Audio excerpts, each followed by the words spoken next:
What's up, everybody? This is Read the Bible with me, Stan Jr., and today we're looking at Genesis chapter 31.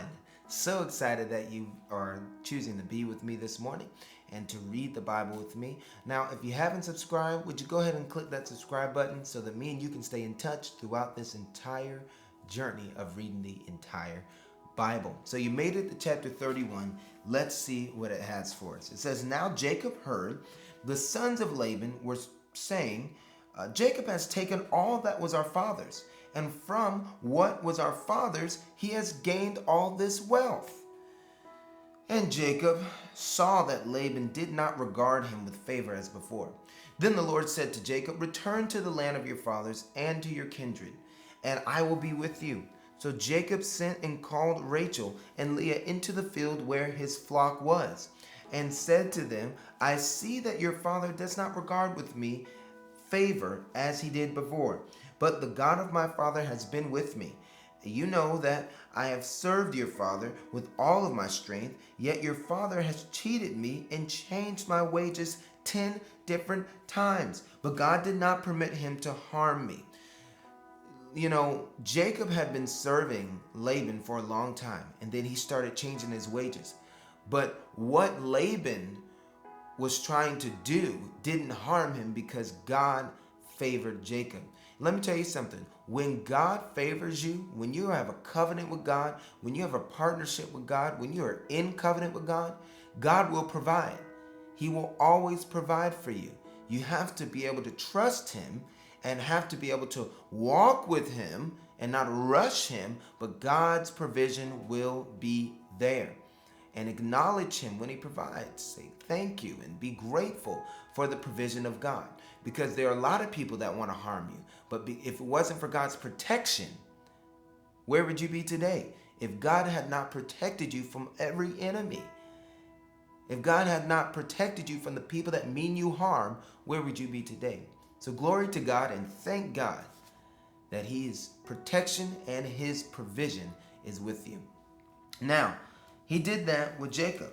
And so, verse 8, it said, "If he said, the spotted shall be your wages, then all the flock bore spotted. And if he said, the stripe shall be your wages, then all the flock bore stripe. Thus God has taken away the livestock of your father and given it to me.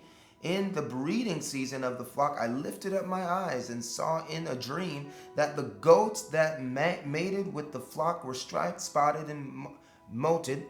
Then the angel of God said to me in the dream, 'Jacob,' and I said, 'Here I am.' And he said, 'Lift up your eyes and see, all the goats that mate with the flock are striped, spotted, and mottled.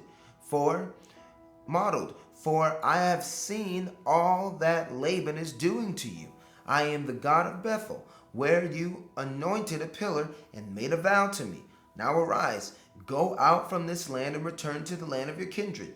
Then Rachel and Leah answered and said to him, 'Is there any portion or inheritance left to us in our father's house?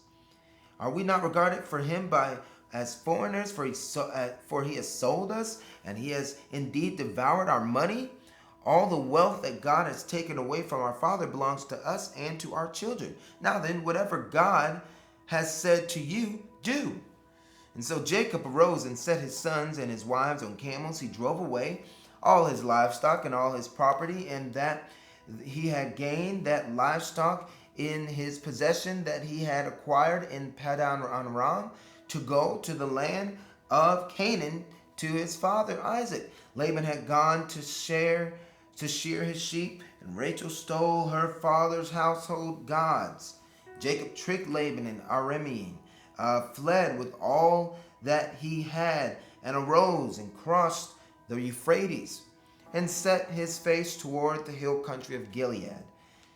When it was told Laban on the third day that Jacob had fled, he took his kinsmen with him and pursued him for 7 days.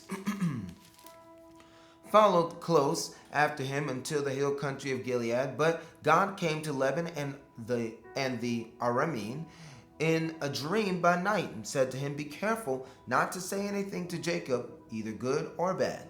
And Laban overtook Jacob. Now Jacob had pitched his tent to the hill country, and Laban with his kinsmen pitched his tent in the hill country of Gilead. And Laban said to Jacob, "What have you done, that you have tricked me and driven me away my daughters like captives of the sword? Why did you flee secretly and trick me and did not tell me, so that I might have sent you away with myrrh and songs and tambourine and lyre?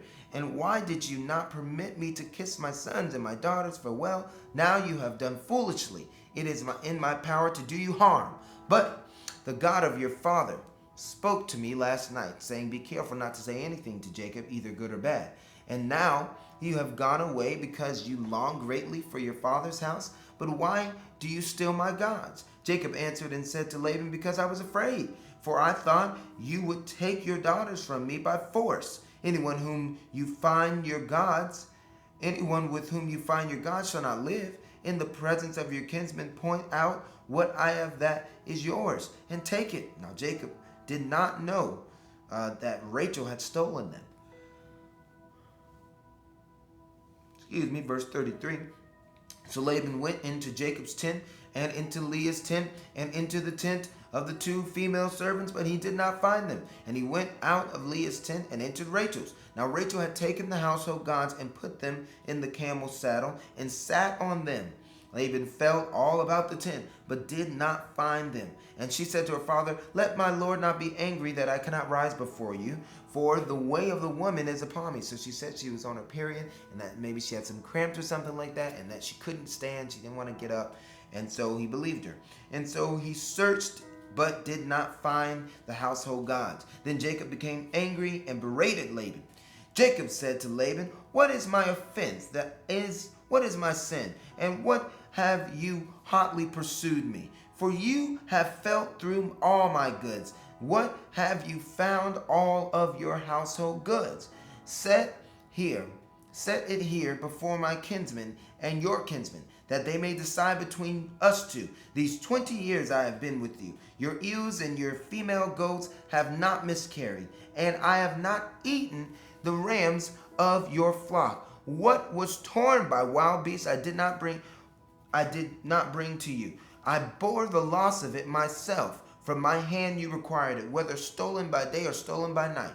There I was. By day the heat consumed me, and the cold by night, and my sleep fled from my eyes. These 20 years I have been in your house. I served you for 14 years for your 2 daughters, and 6 years for your flock, and you have changed my wages 10 times. If the God of my father, the God of Abraham, and the fear of Isaac had not been on my side, surely now you would have sent me away empty-handed. God saw my affliction and the labor of my hands, and rebuked you last night." Then Laban answered and said to Jacob, "The daughters are my daughters, the children are my children, the flock are my flocks, and all that you see is mine. But you can do this day for these my daughters, for their children whom they have borne. Come now, let us make a covenant, you and I. Let it be witness between you and me." And so Jacob took a stone and set it up as a pillar. And Jacob said to his kinsmen, "Gather stones." And they took stones and made a heap, and they ate there by the heap. Laban called it Gegar Sahudath.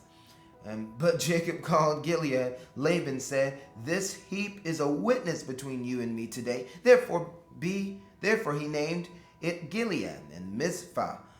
For he said, "The Lord watch between you and me, when we are out of one another's sight. If you oppress my daughters, or if you take wives besides my daughters, although no one is with us, see, God is witness between you and me."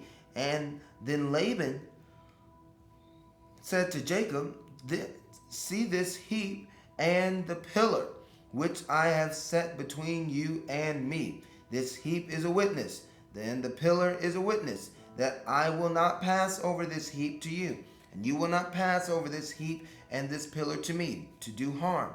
The God of Abraham and the God of Nahor and the God of their father judge between us." So Jacob swore by the fear of his father Isaac, and Jacob offered a sacrifice in the hill country and called his kinsmen to eat bread. They ate bread and spent the night in the hill country.